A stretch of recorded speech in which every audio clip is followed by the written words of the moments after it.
sejahtera bagi kita semua dan semoga kita diberikan kesehatan selalu. Amin.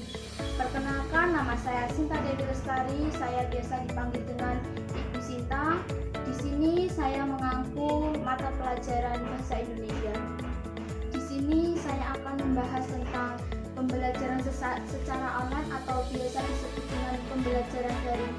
Pembelajaran daring ini sangat kita rasakan sekali kurang efisiennya, dan ada di sini kita bisa melihat positif dan negatifnya dari pembelajaran daring ini. Yang pertama dan yang paling utama yang sangat kita rasakan yaitu tentang sinyal. Sinyal ini sangat menjadi problematika sekali dalam pembelajaran online ini atau pembelajaran daring ini. Karena walaupun kita sudah menyiapkan provider sebaik mungkin dan sekuat mungkin, pasti suatu saat provider tersebut akan mengalami error, dan di wilayah tertentu untuk mahasiswa ataupun pengajar, mereka juga merasakan keterhambatan sinyal ini. Dan yang kedua ada penambahan pengeluaran dalam lingkup keluarga tersebut. Pengeluarannya yang utama itu adalah untuk kuota, karena dalam pembelajaran daring ini kita menggunakan semua aplikasi yang bisa kami gunakan dalam pembelajaran daring ini, dan itu sangat banyak menggunakan kuota tersebut, sehingga dalam keluarga tersebut perekonomiannya akan semakin menurun dan semakin menyusut, dan menyebabkan pengeluaran ekonomi mulai meningkat. Dan yang ketiga ada kurang efektif dalam pembelajaran. Kurang efektifnya itu bagaimana? Kurang efektifnya di saat kita mengajar, kita tidak bisa melihat mereka, kita tidak bisa melihat antusias mereka, kita tidak bisa melihat kefokusan mereka dengan mata pelajaran yang kita ampu, yang kita ajarkan, yang kita sampaikan.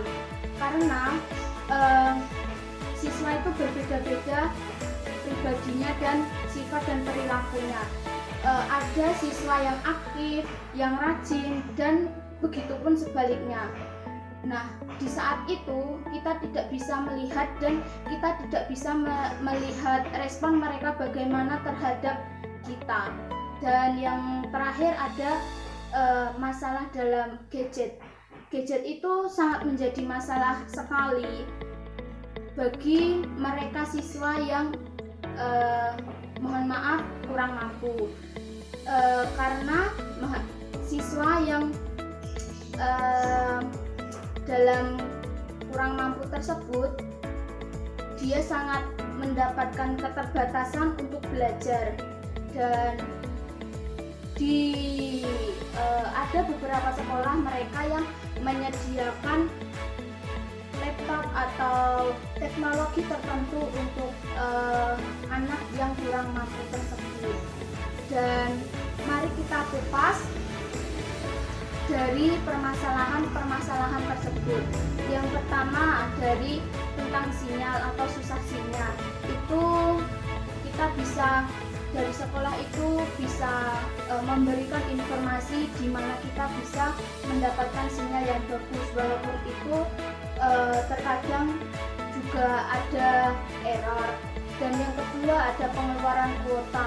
Dalam pengeluaran kuota tersebut di sekolah-sekolah juga kita memberikan biaya, atau kita mengeluarkan biaya, atau ada potongan dalam pembiayaan pembelajaran untuk siswa membeli kuota.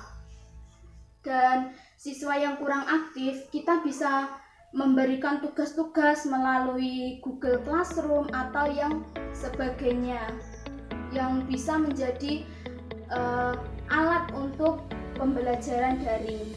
Dan yang terakhir ada gadget. Gadget itu sudah saya sampaikan tadi, sekolah-sekolah sudah menyediakan alat teknologi tertentu untuk siswanya menjadi alat pembelajaran. Dari beberapa hal yang saya sampaikan tadi, pastinya menimbulkan dampak-dampak yang sangat lumayan banyak. Dampak-dampaknya yaitu terutama siswa kurang berkreativitas atau kurangnya berpikir untuk lebih atau mengeluarkan ide-ide tertentu, karena kebanyakan dari mereka pasti kan seorang guru memberikan sebuah tugas kepada murid-murid atau siswanya, dan kita tidak tahu bagaimana siswa itu mengerjakan, bagaimana siswa itu menangkap hal atau tugas tersebut untuk dikerjakan atau bagaimanalah itu. Nah, yang penting kan mereka mengumpulkan tugas tersebut dan mendapatkan nilai. Nah, itu sebenarnya yang menjadi problematika sekali, karena kedepannya kita tidak tahu bagaimana pola pikir murid atau siswa tersebut jika terus-terusan seperti itu pola belajarnya dan pola berpikirnya. Dan dampak seperti itu sangat disayangkan sekali, karena kita sebagai guru pastinya kita mempunyai motivasi untuk menjadi teladan bagi murid-murid kita dan kita memberikan ilmu-ilmu untuk mereka. Tetapi karena adanya pandemi ini, kita harus memaklumi ini semua dan kita harus menerima resiko ini semua, dan kita harus menerima